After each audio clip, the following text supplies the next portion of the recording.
my screen. So give me 1 second.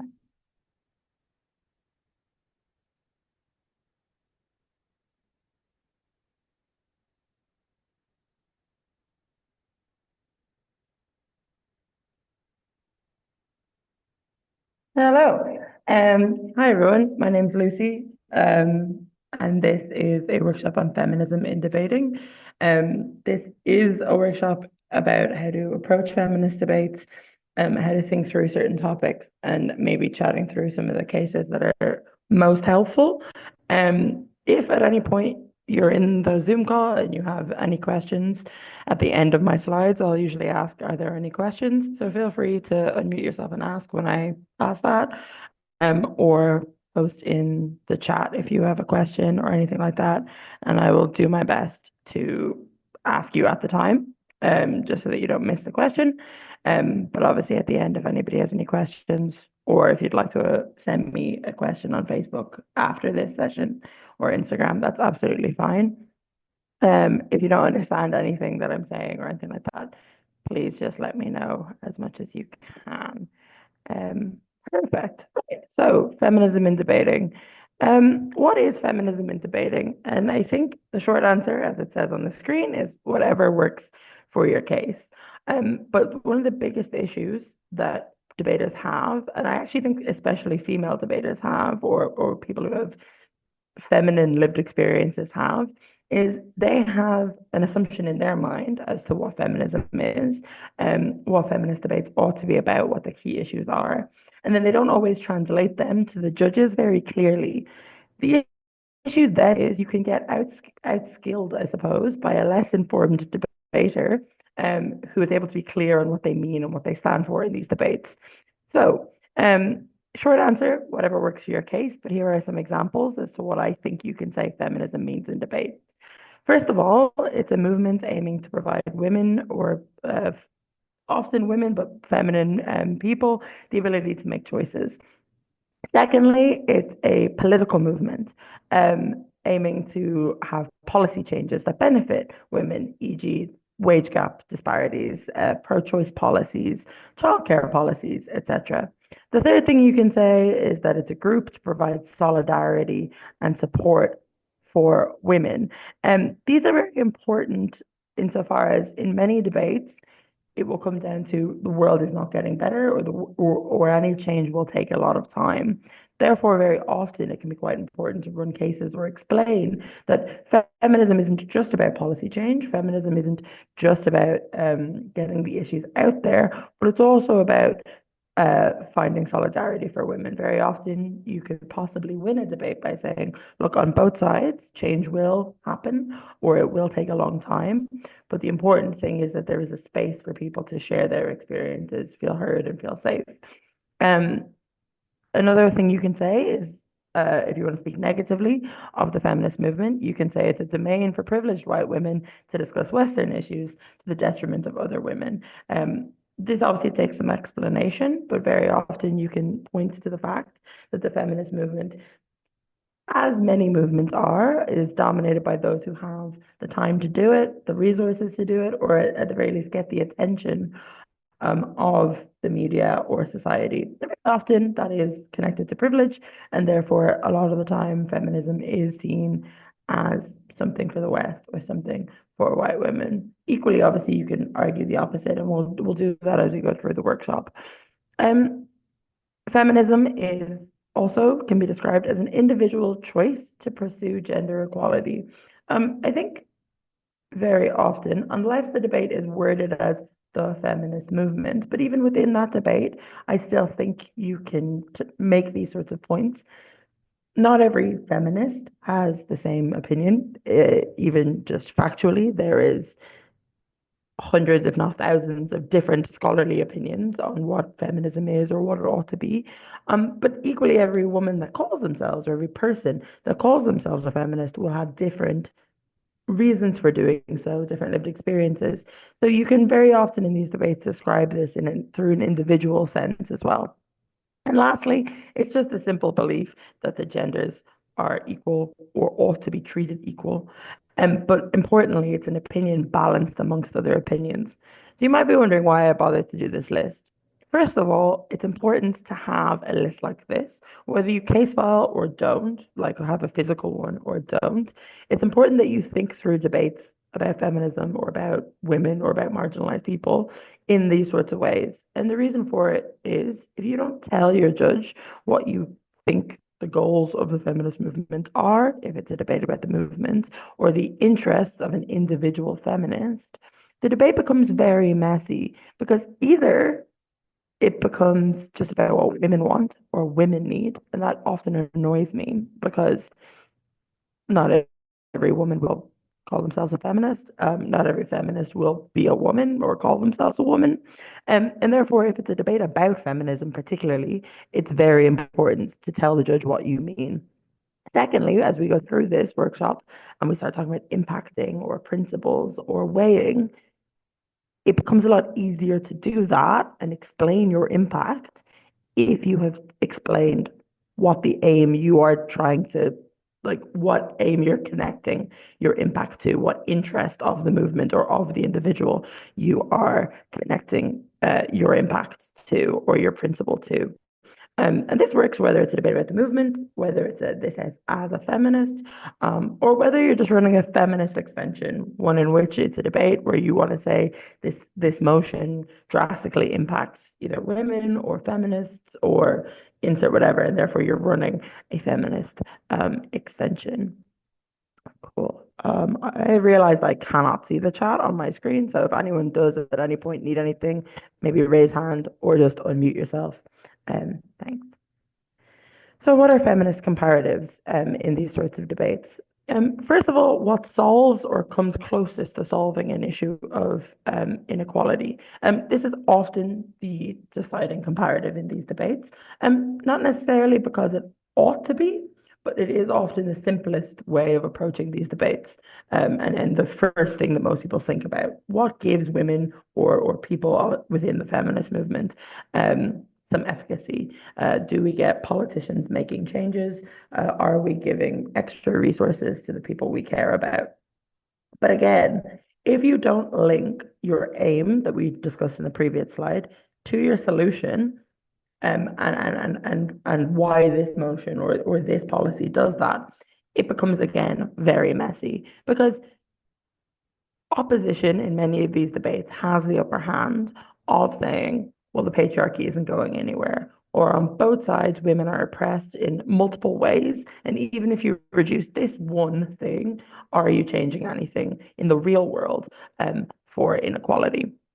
So it becomes very important to mechanistically explain within this sort of comparative why you're actually solving an issue, or as I say, coming closest to solving the issue.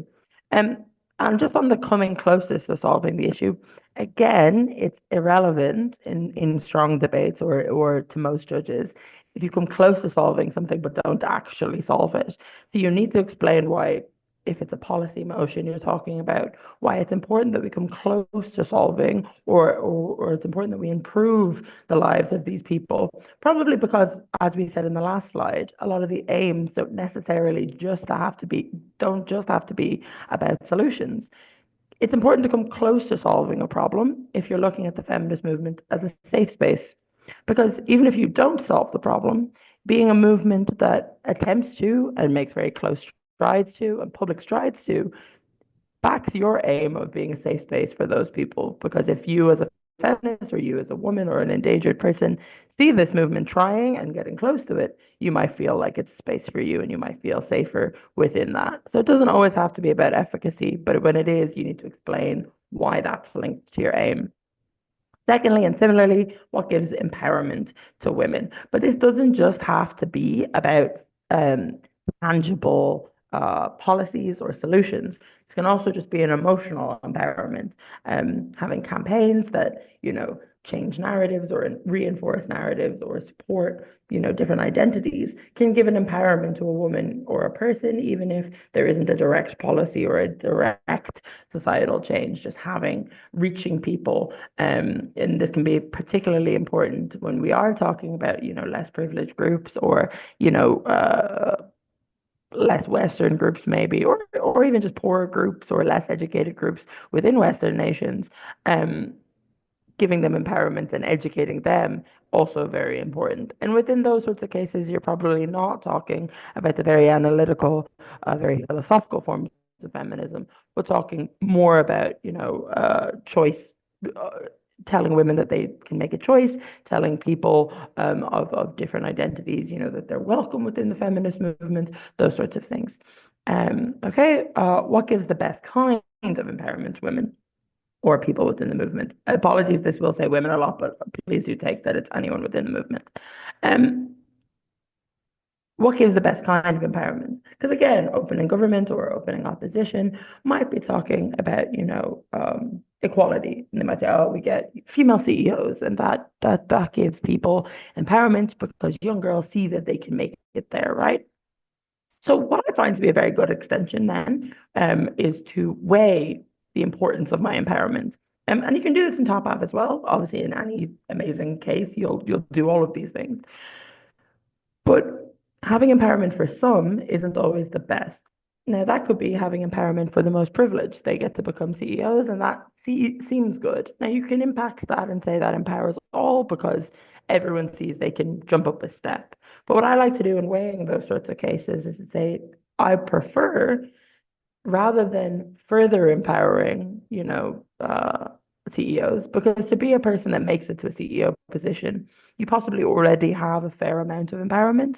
You possibly already have a degree or a decent job or, a support system that allows you to leave the house and go and get that job, right? So you are comparatively already more empowered than many.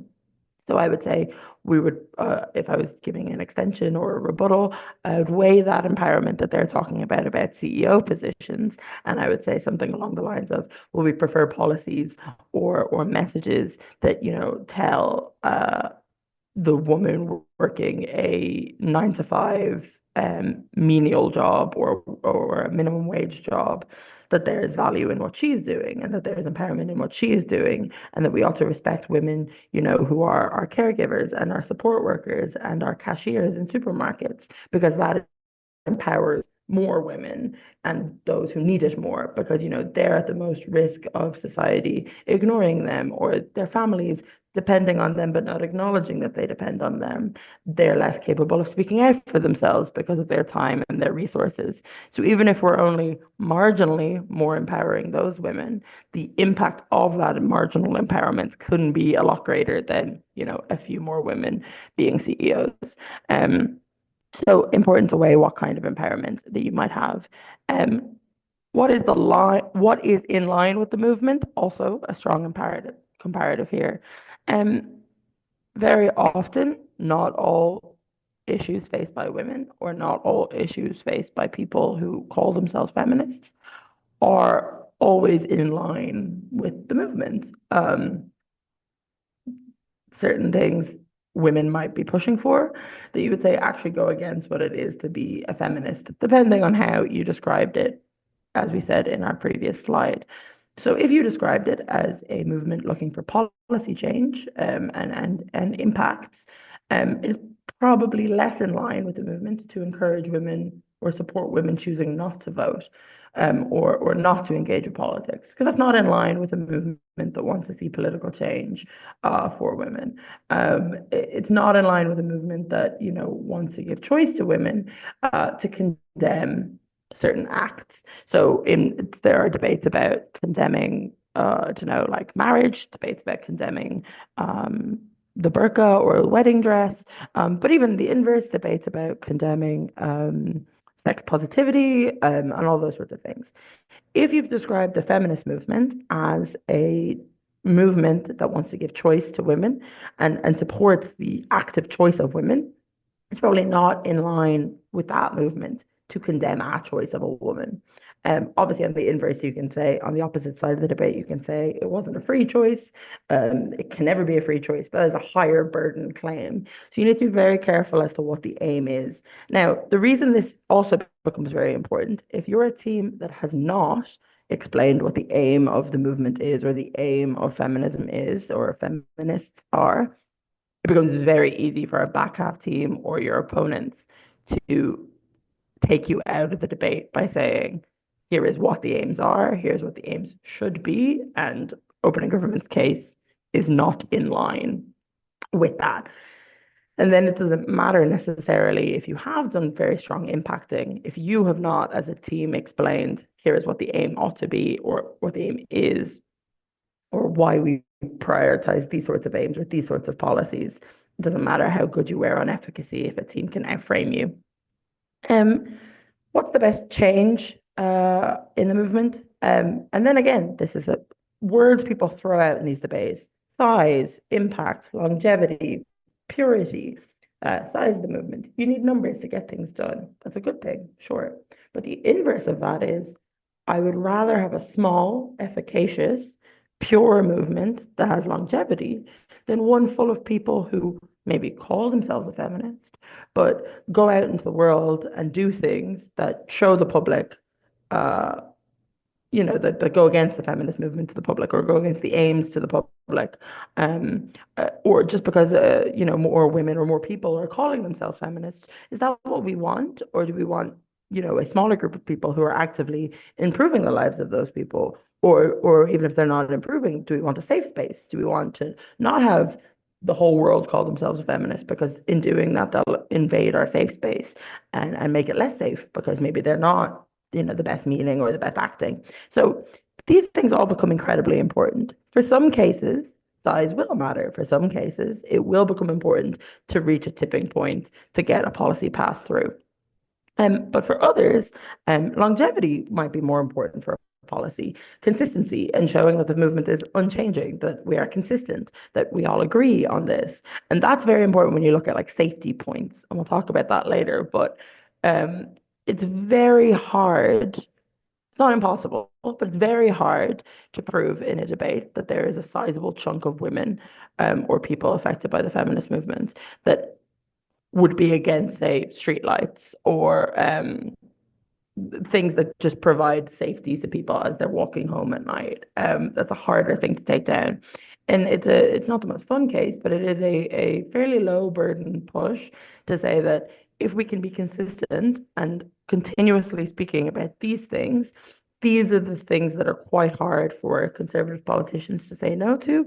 These are the quite hard things to say we as a society wouldn't back these things. So that's where longevity and consistency and purity can be quite important. Equally, from a philosophical stance, you can say philosophical purity is important. And this becomes important in debates where you're weighing off capitalism and choices of certain women to be individualist against the purity of the movement. Is it a feminist action to be a female CEO who doesn't hire women or doesn't support women? Is that a feminist action? Individually, potentially, individually, she is living her own life, making her own choices, being empowered, fighting against the patriarchy because, she succeeded. But is she also propagating the patriarchy in some ways by not advancing other women? And these are the comparatives that you have to weigh. What does the most good for the most women or the most important women? And this is often, I think, a nice way to frame these sorts of debates is when I say the most important women, I mean, depending on what analysis you've given, uh, sometimes the most important women are the women who would currently not like the feminist movement. Sometimes they're the most important women because the goal is to educate them. Sometimes, depending on the debate, the most important women are the rich white women because they're the ones that can give money to the movement. They're the ones that politicians are more likely to listen to.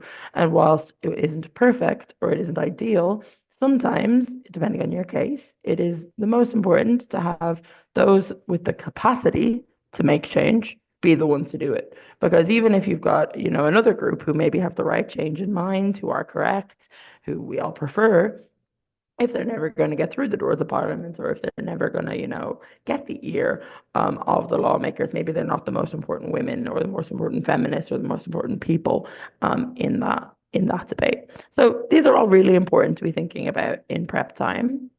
I have another workshop that I believe is being posted soon online on creating narratives or soft cases Obviously, I can't go through all of that in an hour, but it becomes very important when you're talking about feminist debates, which very often includes some level of narrative. Either it's a debate specifically about a narrative, like uh, believes that women can have it all, that's a narrative. Debates about chivalry and things like that, that's a narrative. But even if it's not, even if it's directly about a policy or a principle, the patriarchy, whilst it is a system perpetrated and built on narratives. So all feminist debates will have an element of narratives in them, and in those debates and in those case constructions, it becomes incredibly important for these first two slides to be at the core of your prep time. What is the goal and the aim of our movement or our actor or our society? And then what comparatives do we think are the most important in this debate? So these first two slides have quite a lot on them, and that's why I spent 10 minutes on each of them. Cool. Next slide. Some points that are very important within feminist debates. So duty is often something debaters, I think nowadays, it's fallen out of vogue. It's not a case that people run a lot. Um, when I was young, it was always one of my favorites to run. And the reason for that is it's not it can be incredibly specific and incredibly policy and outcome driven, but it can also be very principled. So it's a good way to think about these sorts of debates. So what's the movement's duty? Again, many things depending on your case and depending on the debate. It could be to equalize the pay gap or to have a very specific policy. What is the point of being a political organization if you're not actively pushing for the things you have a duty to women to change? You have said you are the political movement for women or for people who align who are hurt by the patriarchy, I suppose. Um, and this is a big one, right? Um, Secondly, to recognize gender roles and societal perceptions. This is more narrative driven to explain to the world that we're there and that these issues exist and that it's important that society understands that these perceptions exist so that we can begin to change them. Um, this is linked to or separate, depending, to speaking on behalf of as many women or many people from as many backgrounds. And the duty there is a principled one. It is, if you are a movement, the feminist movement, who claims itself to represent women, but secondly, so that's a duty you've taken upon yourself. You as a movement have taken it upon yourself to be the women's movement, right? Secondly, there's been a duty imposed on you, even if you haven't accepted it. And the reason a duty has been imposed on the feminist movement, even if they have not accepted it, is that society views this movement as the women's movement. Even if feminists all came out tomorrow and said, but we're not, society thinks you are, and therefore it is put a duty on you. In the same way, a parent could say, it is not my responsibility to do XYZ for my child. I have not accepted that responsibility. That doesn't necessarily matter. The world believes you have that responsibility, therefore you have it. And that's just how an imposed duty works. And then finally, there's also a reciprocal duty. The feminist movement or individual feminists um, benefit off the size of the movement. In calling yourself a feminist, you often get the backing of other feminists. You get resources from other women, but you also have benefited off 100, 200, 300,000 of years of suffrage and suffering and people pushing, the movement pushing. So you have a reciprocal duty, therefore, because you have benefited or you are likely to benefit from being within this movement. So I know there's more than three types of duties, but they are the three main duties that debaters often talk about. All of them apply to the feminist movement, and you can explain them individually, all together, whatever works for your case. But therefore, you have a duty then with that to help women and to support women. Now, you can do that in, depending on the aims that we discussed in the first slide, in many different ways. But duty is a good grounding for that, and it's a good point within a lot of these debates. You have a duty to prioritize the minority versus the mainstream. So one argument you can make in these debates is even if a policy would help 60, 70% of people, If it drastically hurts those most disenfranchised, maybe it's not one we ought to be doing. I.e., we'll come back to the CEO example or the upstream example. This might drastically help a lot of women. It might drastically push, quotas might push them up in the workplace, might give them more money. But if in doing that, it means that on the ground level, the most vulnerable are facing additional harms. Maybe they're the ones most likely to face backlash from this policy because they're the ones least capable of protecting themselves. Why are we prioritizing the improved life of the majority for the drastically decreased life of the minority? You could also flip that. You could say the minority are often on both sides of this debate unlikely to change or less likely to benefit from these policies, and therefore we ought to place the majority as important because that's where we can get outcomes. So there's different ways you can phrase this. Political versus personal. Do you have a duty to the political? Do you have a duty to policies, to, maybe including men in the space? Because uh, in order to get policy change or societal change or even narrative change, you need to include those. You need to include the patriarchy in order to dismantle it, i.e., you won't change from outside. It can only be inside. Or is it personal? Is it a personal duty to yourself? Should you be looking after yourself first? Should you be looking after your group first? And this is where you can run, I suppose the modern version of it is epistemic access, but this is where you can run, um, you only know those around you, you only have the capacity to help those around you, and very often people only have incentive to help those around them, and therefore that duty is the strongest because that's where all three types of duty that we talked about earlier are true. You know those around you. You have often accepted a duty to them. You are expected to look after those around you, like your family, like your society, like your workmates, etc. And you personally often have accepted that, right? Because you love those people, or you care about those people, or those people seem like you. Do we have a duty to create a safe space? This is where I talked about earlier.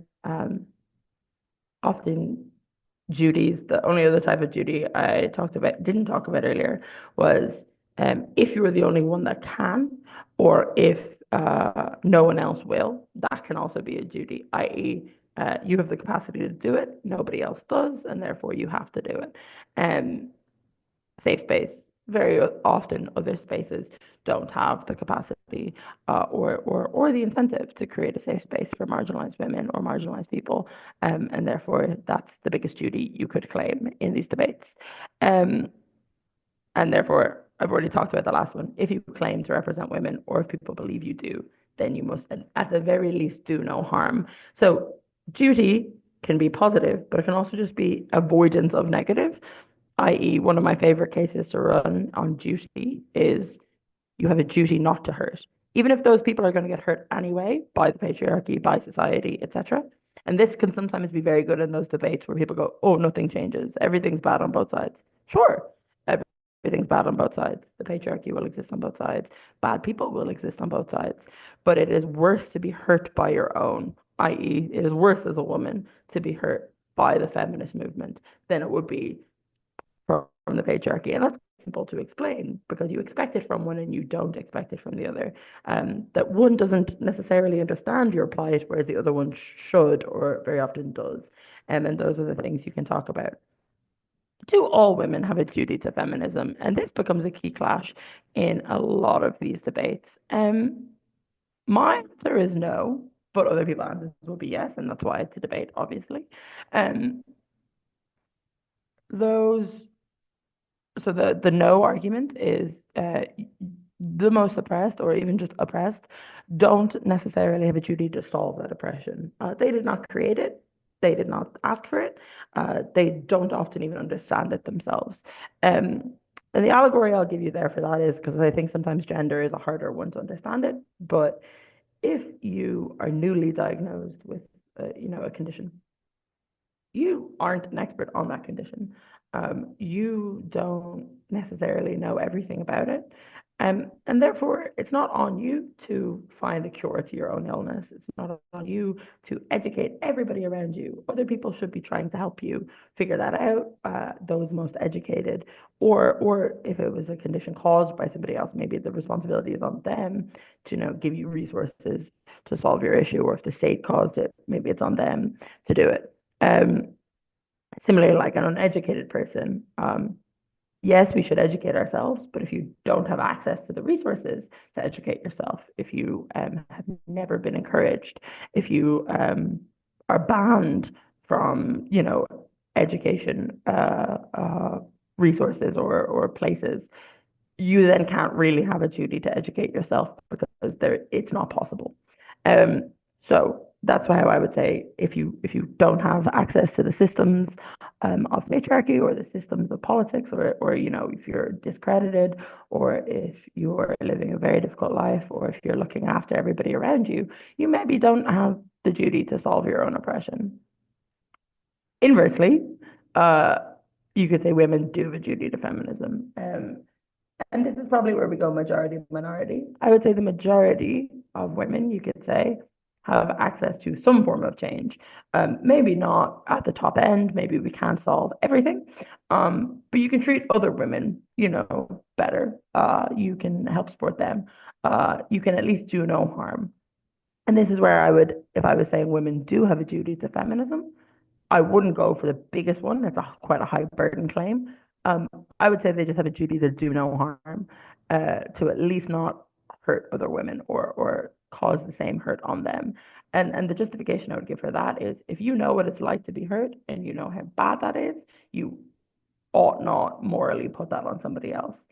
Equally, practically, I would say hurting other women hurts you as well. Because for every woman you put down, you normalize the idea that it's okay to put women down, and then that cycle will keep going.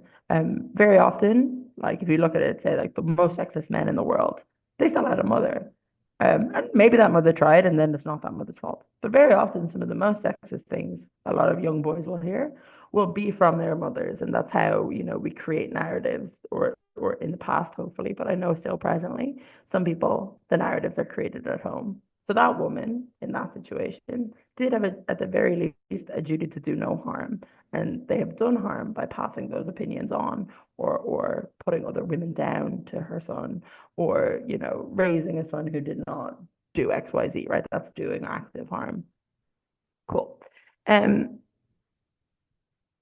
do you have a duty to vote in line with your perspective?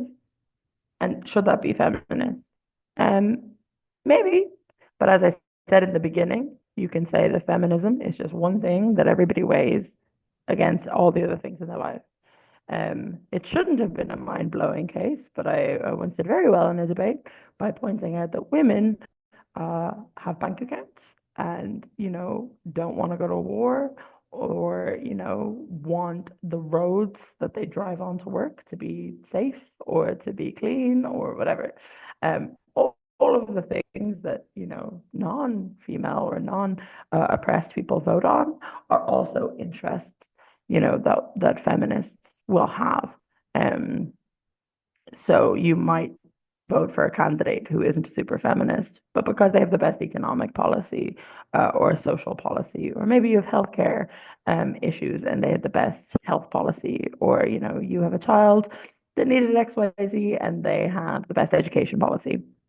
Um, and whilst obviously you could argue some of that is feminist, it's not at the forefront of everyone's mind when they're voting. Um, and that's good to know, even if you want to say it should be, because then you have to run a case that acknowledges that. You have to acknowledge that, yes, there are other competing things going on in somebody's mind.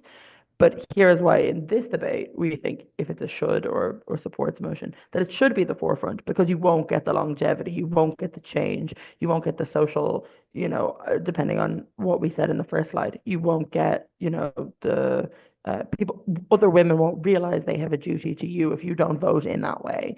So again, the first two slides, whatever you've picked as your combination, that should go through all of your points. This is what I'm saying. Don't say all feminists in debates. Don't say feminists think, X and not Y. There are conservative feminists, um, not just, you know, a lot of times people will say, oh, the conservative feminists are the ones that live in these countries and not in the West. Not true. Look, I'm fairly left wing. Some people will call me centrist. Some people will call me right wing. There are certain opinions I have that some people would say are conservative, and some people would say are totally left wing. Depending on where you are, people have conservative opinions. That's where sometimes, as I said earlier, going down to the base of safety or very basic equality can be good, because that's hard for, non-conservatives and conservatives to disagree on. There are feminists that are pro-life.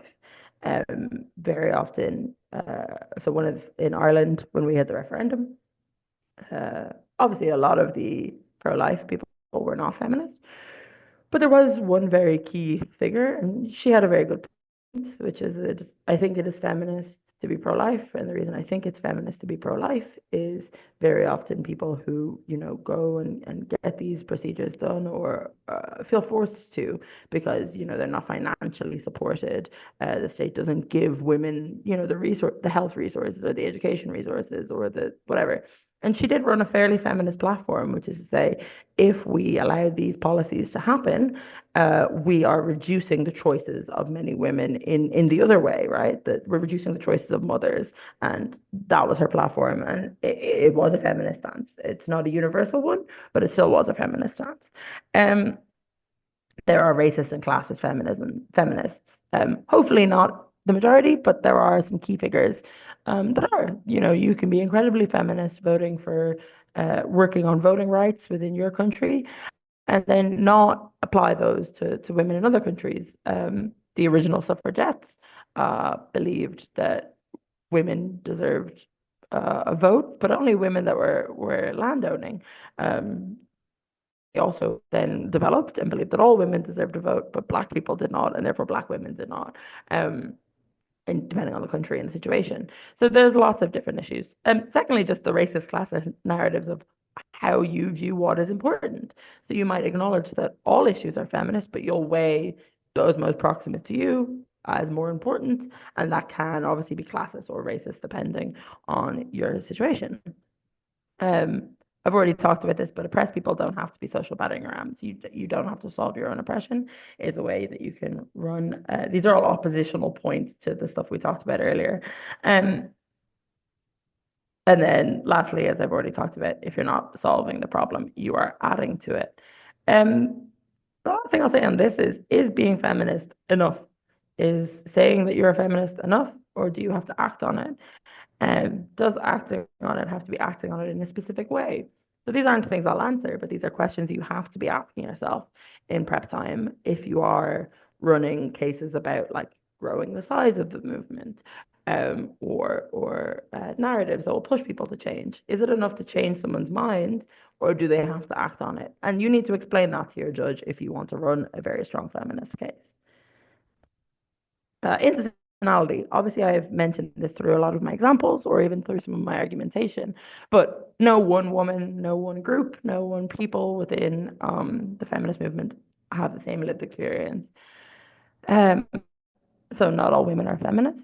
Not all feminists put feminism first, and not all women are affected in the same way by the same policy.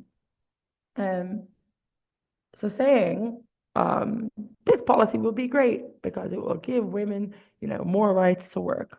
That's brilliant for some women. Some women will be delighted at the chance to work more or get better positions in the workplace.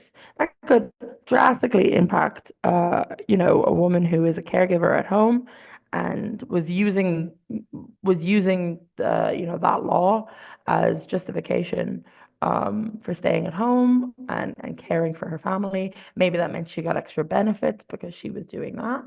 And maybe this will hurt her in certain education or medical positions. Maybe the religion that you have meant that you needed a very specific type of doctor and therefore didn't want equal medical treatment to men. You wanted very specific, different medical treatment to men. So you can still run these cases, but the strongest cases will acknowledge these differences and protect themselves from the opposition who are able to throw these at you. If you've acknowledged that, maybe then in your health policy, you would say, obviously, we'd have an exemption for caregivers, or obviously, we'd have an exemption for religious minorities. And therefore, you take away some of the weapon that your opt can give. Privilege, as I've mentioned. These are the women who dominate the space. So the argument you can say that's good for that is they have the time, the education, the monetary capacity to push for change for all women. Maybe even the duty, right? They've benefited from privilege and therefore they should give back. Bad thing you can say. That means that they often ignore or forget issues faced by women of color, the working class, those less capable of speaking their language or understanding the legalese of different situations. Um, and then very often those changes will come at the expense of people of color or at the expense of the religious minority or whichever group you are saying is the less privileged within your debate. And the reason it's at the expense is twofold. First, just how politics works. For every policy that happens, another one is less likely to happen, either because it's the opposite or because just budgetary reasons, time, you know, zeitgeist, how much public understand one issue is usually at a cost of another because of the amount of processing time people have. But then secondarily, at the cost of other women can happen because for you to become a CEO, that means you're feeding into capitalism. That means you're feeding into the system, and that will like the system that you are now benefiting from and perpetuating is hurting those less fortunate or those less capable of surviving that system. Um, so use feminism can be used to call out a Western focused middle class, and that can be good. That can say, look, you all do recognize that we should be equal. So if you do recognize we should be equal, let's work on making that actually happen. Um, but remember, please, in these debates, be balanced. Prove why something is comparatively worse and not just also bad. Um, Either this can be, a loss to a bigger solution, greater backlash, bigger problems for people. But it's very hard sometimes for me as a judge when I see two younger or two less experienced female speakers or non-cis male speakers, and they're able to beautifully describe the oppression of women or minorities, and they're able to say how bad that is and how terrible that is, and they give these amazing speeches. And then unfortunately, they lose out to a team that just stands up and goes, well, that's non-comparative. On both sides, you're hurt. And on both sides, it's horrible. And then those two lovely speeches do get kind of pushed into nothingness. So please, please, please don't just spend time explaining why oppression is bad. You also need to link it to something that we have talked about already within this workshop. Um, in your extension, talk about how it affects different groups. Often first half will just say women because they will get stressed and they will get nervous. Um, and if they do go super nuanced, then maybe they've missed the bigger picture. It's very hard to do both. Um, so this is why, as a feminist, debates need nuance. Please don't say all women should do X because that will always ignore someone. E.g., like there are definitely benefits to lean in feminism for some women, and then that hurts other women. Um, Same way with trad wives and the more modern version of trad wives. Some major benefits to people, but some other harms to others. Um, At-risk women, I will happily send these slides to anybody who's attended or anybody who would like them. So I won't spend a lot of time going through it, but this is my list of at-risk women. Because again, in debates, it becomes in your 15 minutes prep time if it's BP, or even in the hour if it's other types.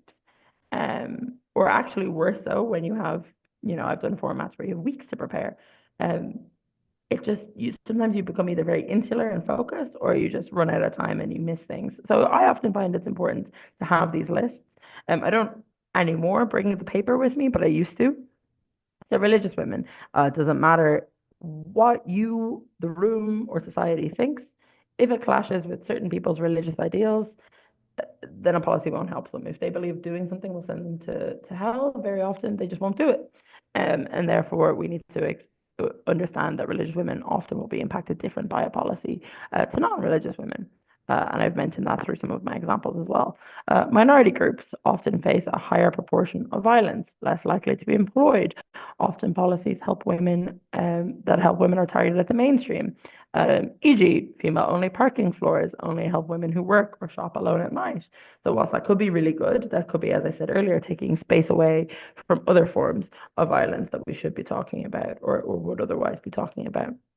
Immigrants are often more dependent on their husband due to either monetary reasons, maybe they have a spousal visa, maybe the society that they come from didn't educate her as well as her husband, maybe culturally they are meant to put their husband first, etc.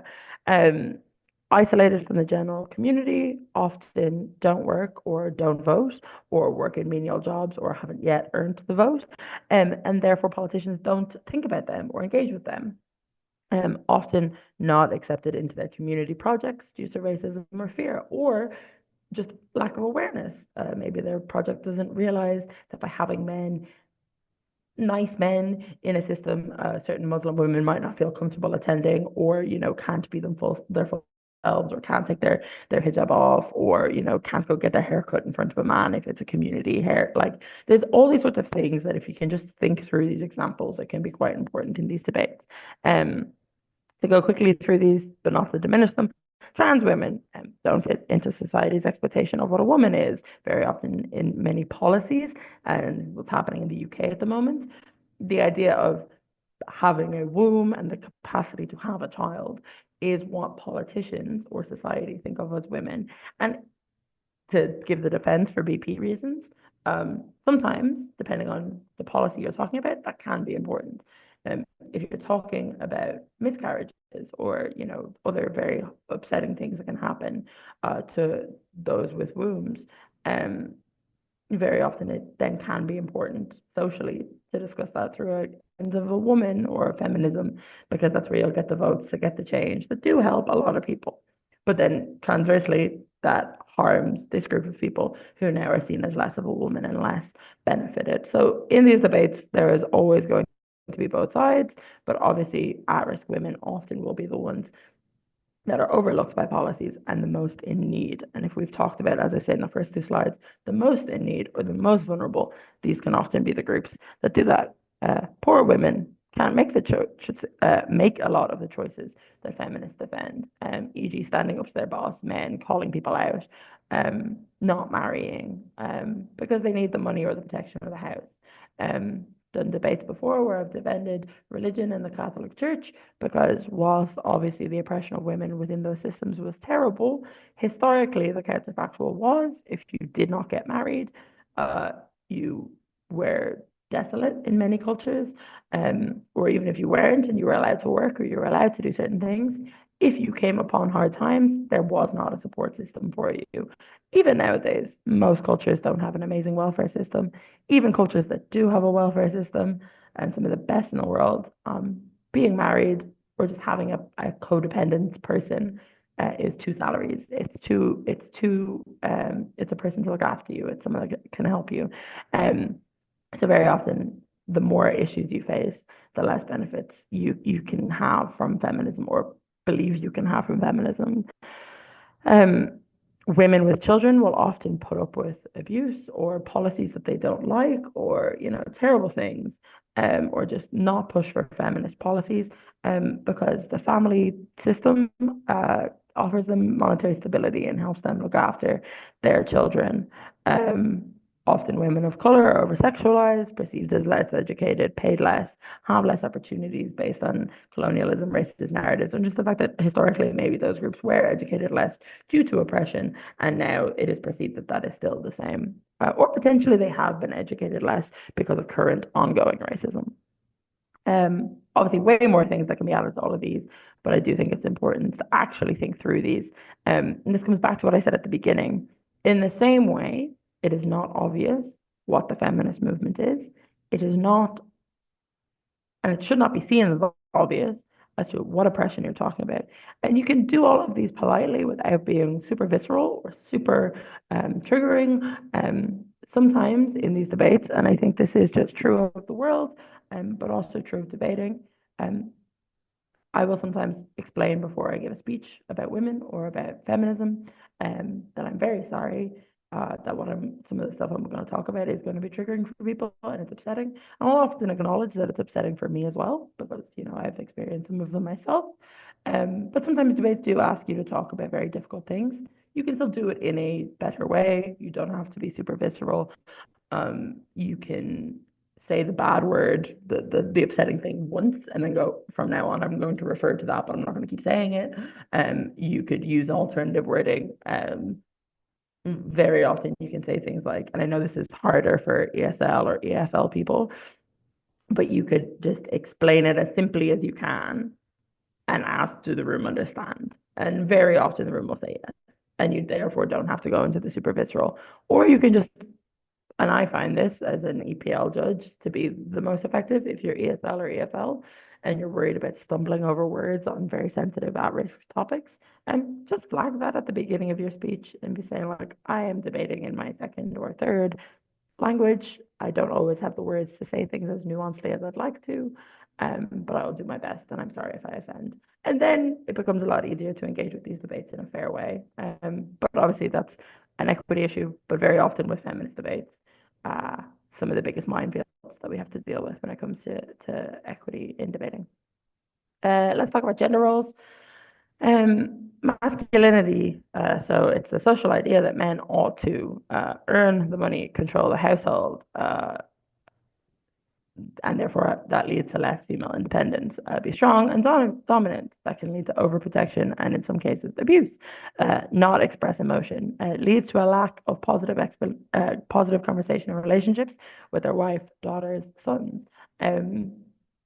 Again, remembering why men are important within feminist debates is even if you don't believe they ought to be feminists, for every son we raise, that's either a future ally or a future non-ally, right? And that's why it still is important in these debates. Femininity, women should be submissive. This means women often apologize for things that men would not, accept negative treatment, or expect to put up with things that men would not, because you were meant to be that and you were taught to be that from a young age, under the lens of gender roles. That they're meant to be motherly, meant to put others before themselves. And this is not just their children, but a general societal expectation that under gender roles that women, that's why we see more women being teachers and nurses and caregivers, because they're putting others before themselves. But equally, just even if you're not in that world, that you should let the man speak first in the meeting. And whilst people might not explicitly say that, you do sometimes get when a woman puts herself first, and then we start to call them selfish, because they're not doing what's expected. But there are things that women would do and be called selfish that if men did it, they would just say, oh, well, they are the moneymaker, they are putting themselves first because they have to, or just because we believe that they should. Women are meant to be docile, meant to please others, smile, be carefree, uh, be attractive, be well presented, etc. These roles are cyclical. So the reason I bothered to go through that, A, if you're newer and haven't heard these issues before, but B, even if you have, remember that these are important in narratives and messaging debates. Gender roles and most things to do with sexism are cyclical. And this can be the smallest things. Child sees parents acting in certain ways and believes that's the norm. Doesn't believe that they're being educated to be, bad. Just that's normal. My mom did this, this, and this, and my dad did this, this, and this. And I liked my family, and therefore that's normal. And they build up in their mind, well, I would like my wife to do that because my parents were happy, and therefore I would be happy with my wife. And that, at a base level of thought, doesn't seem super negative, but obviously that can, when stretched, lead to some bad things. Um, Parents and adults often are unaware of the roles that they've fallen into and thus perpetuate that. So if you see children, the very obvious one that people know about is children's toys, and we're working on that a bit more. Not everything is pink, not everything is babies, not everything is washing machines, but in some places it is. But equally, just the language we use, and we still, because again, that's what we've been taught by our parents and by society. You see a girl and you comment on her pretty dress, and you see a boy and you say strong boy. Again, both are giving compliments to children. They're not necessarily negative, but they are gendered, and then those things can lead to expectations. Um, Something that debaters need to start doing is, I think a lot of feminist debates are massively out of date. Acknowledge the age of the people who are having children now. So I'm 31. I am the average in countries I'm past having my kids. But even in the West, I am kind of the age that people start having kids. Um, I have studied feminism in university.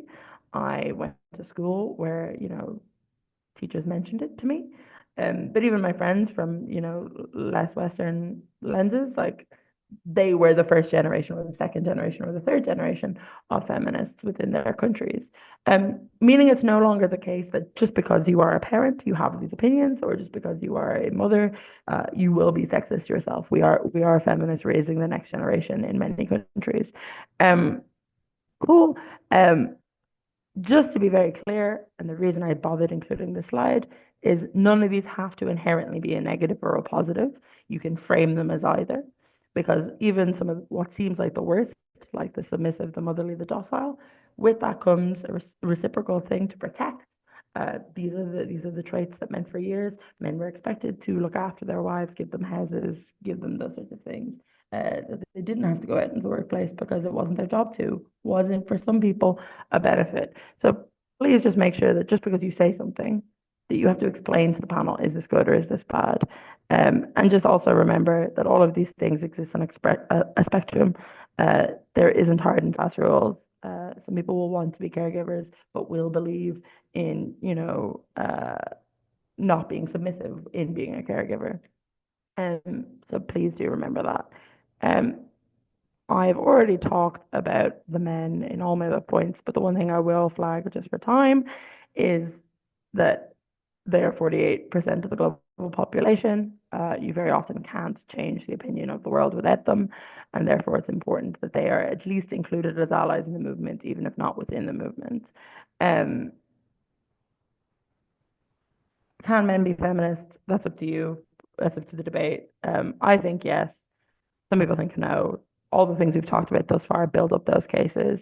Um, but I think you can, the one thing I'll say that I haven't is you could make the case that they actively should be. And this comes back to the duty point that I talked about earlier. If you have the privilege, the capacity, and the capability, you should do it. Um, Barriers to success for women and for people within the feminist movement, the responsibilities they have, that they are socialized to opting themselves out. So this is where I said earlier they don't even necessarily know the harms that they could be doing themselves. Very often people didn't have role models where they can see what it's like. It's very hard to navigate something that you have no idea what it looks like. The class and race that they have, as I said earlier, with the oppressed groups and the issues that they face. Medical inequality, most illnesses have only been studied through the male body, and even those, and then those illnesses that are mainly faced by women are even less studied at all. Networking and business models are done outside of hours, therefore very often child caregivers can't attend them. There's a bias as what you should look like and you should act at those things. Opportunities and availability bias. People believe that you won't be available because you'll get married or you'll have kids, and therefore there are less opportunities for people. Last slide I'm going to talk about, because I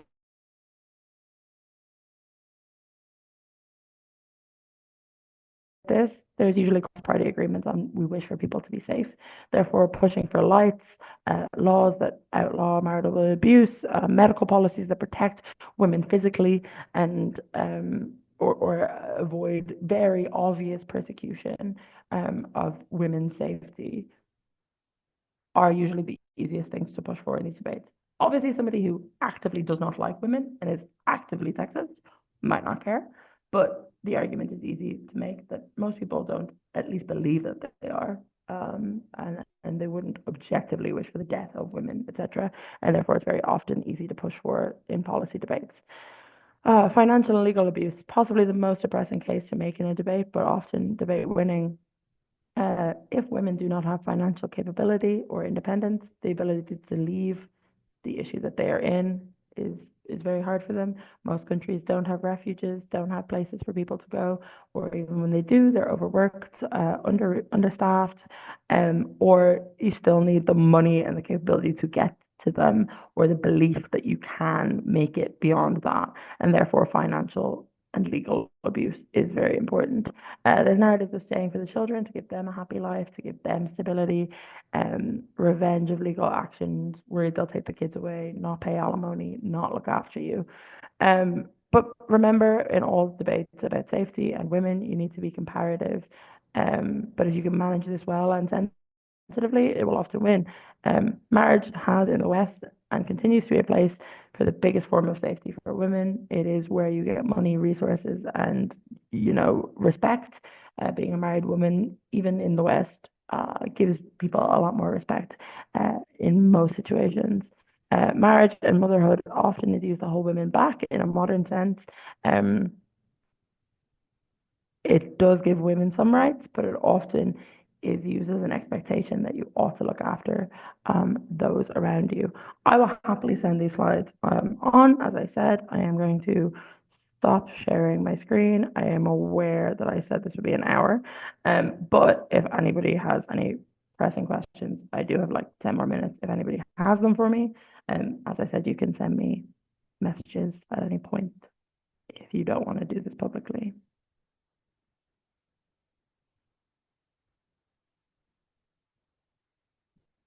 We're all very quiet, so I'm gonna hope. Oh, thank you. Very welcome. Um, I'm Lucy Murphy on Facebook and Instagram. I technically am on Discord, but I am very old and do not like using it.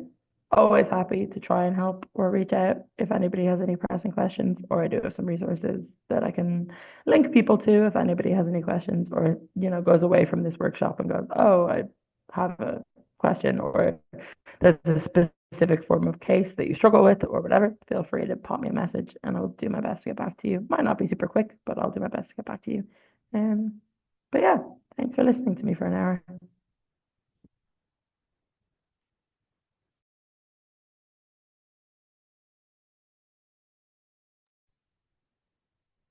Wendy, have you saved the recording or are we good? Uh, Wendy separately. So thanks guys, that's me.